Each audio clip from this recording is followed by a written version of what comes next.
Hello, welcome to this episode of the REBT Advocates with Dr. Michael R. Adelstein of 3minutetherapy.com. You can find his book, his book is not called that at all. That was the subtitle. The actual book is called 3-Minute Therapy, Change Your Thinking, Change Your Life. And you can find that at therebt.life, links below. You can email us both at rebtadvocates@gmail.com. And the one talking right now is Tommy Bateman, the amazing counselor from Central Virginia. Michael, we wanted to talk about shame today. Why don't you introduce us? Okay, so I'll start with introducing me. I'm Dr. Michael Edelstein. I have 40 years experience helping people with life's challenges using REBT, the subject of all our episodes. And REBT is rational emotive behavior therapy devised by the pioneering psychologist Albert Ellis. And you can find out about my practice and my book, 3-Minute Therapy, in the description below. So normally what's referred to as shaming these days is goes something like this. Let's suppose you went out without a mask, and these days when most people think it's a good idea to wear a mask, and someone criticizes you and makes a video, it goes viral, and you feel ashamed or hurt, guilty, humiliated. So the shaming or the person's criticism caused you to feel ashamed. That's a common conception as I see it. Would you agree, Tommy? Yes, and in fact, a lot of people try to use that as a means of controlling other people. In fact, sometimes it's legitimate control. Let's say I say legitimate control, but legitimate influencing of another person. Let's say in a social circle of a religious one, where they say this is the certain behaviors that we expect in our social circle. If you don't do it, we're going to call it out. And in fact, we're going to do it in front of other people. And perhaps maybe an attempt to use shame as a means of changing behavior. However, the shame doesn't come from the person making the accusations or even the people around you observing those accusations. It's coming from the person themselves. So Michael, what's going on in that person's head that's feeling shame that perhaps we can work on? Yeah, and it's the same thing, Tommy, that goes on in someone's head when they think about safe spaces, trigger warnings, microaggression, that if I'm in a safe space, then no one is going to, quote, shame me, or no one is going to, or I want them to give me a trigger warning, meaning they're going to trigger shame, which they can't do. Only you can trigger shame. And well, they're going to commit a microaggression, which is the same idea. So what's going on is when we could get back to Albert Ellis's ABC theory, A is the activating event or the situation we're discussing. So the situation is someone criticized you when you went out without a mask. And that has no value judgment in there. That's just what happened. Maxine Maltzby used to call it, maybe still does, a camera check. So that's what a camera would see. Yeah. You went out, no mask, someone criticized you.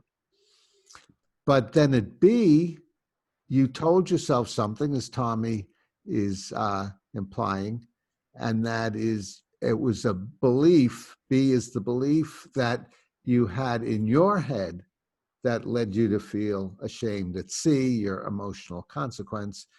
And common belief is, I must avoid criticism, and because I haven't, I'm a bad person. And telling yourself you're a bad person causes your feeling of shame or humiliation. And so it's always B, the thinking that causes C, not the situation itself. So A, someone criticizes you. B, you tell yourself, I must not be criticized. I'm a worm. And then at C, emotional consequence, you feel ashamed. So that's basically what's going on. So the term shaming ignores be your part in it. So you make yourself ashamed. Therefore, the only safe space or the only unsafe space is in your head. What you tell yourself, Hmm. that's what makes you feel unsafe, not people's criticism of you. Yes. Yeah, and I'd like to differentiate. So, Michael and I were talking about this before we started. Shame is not the same as guilt. Um, if, for example, if I thought I shouldn't have done that bad thing, I shouldn't have worn a mask because it's the wrong thing to do, thing to do in my worldview. Uh, uh, and I should be doing the right thing, well, you're going to feel guilt as opposed to shame. Shame is I must have the approval of others and they want me to do a certain thing. So I feel shame when I don't do the things that they want me to do. That's so a little bit of differentiating. So you could possibly acknowledge I did the wrong thing and then not feel any shame about it. And that's actually, I think, a pretty decent goal, to be honest with you, to analyze what people are telling you and say, hmm, and take an unemotional approach to it and say, did I do the wrong thing here? And then you do the cost benefit, you weigh the evidence and go from there. That's the solution to the practical problem. Am I doing the right thing right now? I'm hearing them say this to me.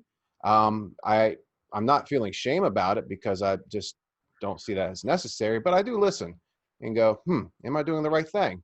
Yes or no? Yeah, yeah, good way to analyze it. And the caveat there, Tommy, and let me know if you agree, that in defining or deciding what the right thing is, there's no absolute right or wrong. It's just in terms of your goals. So for some people, being single is the right thing because they enjoy the single life.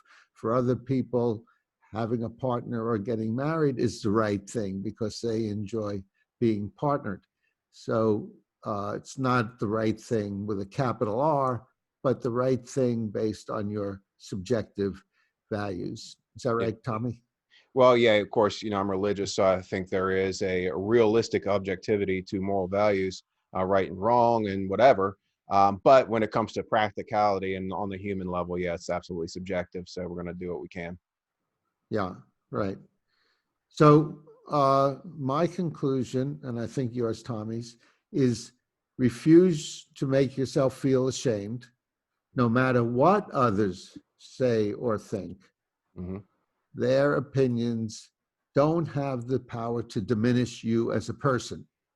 If Tommy criticizes me for not wearing a mask, I'm still the same person I was after he criticized me. Except you're just trying to kill everybody, Michael. Yeah, exactly, exactly. So I could be acting poorly, but even that doesn't make me a bad person. It makes me an imperfect human who acts imperfectly.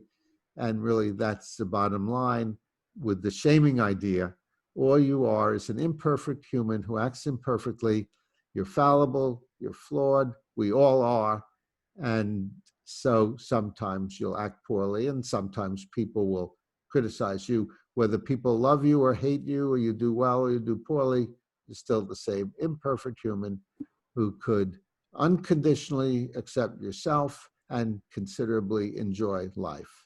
Yep, absolutely. My last note is, as I said earlier, just because you're not experiencing shame doesn't mean you're doing something right or wrong. It just simply means you're not experiencing shame.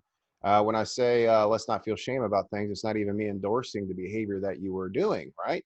It's just we can avoid the shame, so then we can move forward with the practical solution. That's all I have to say, Michael.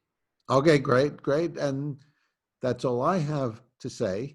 So to conclude, thank you, Tommy, for doing this with me. It's always enjoyable to work with you here.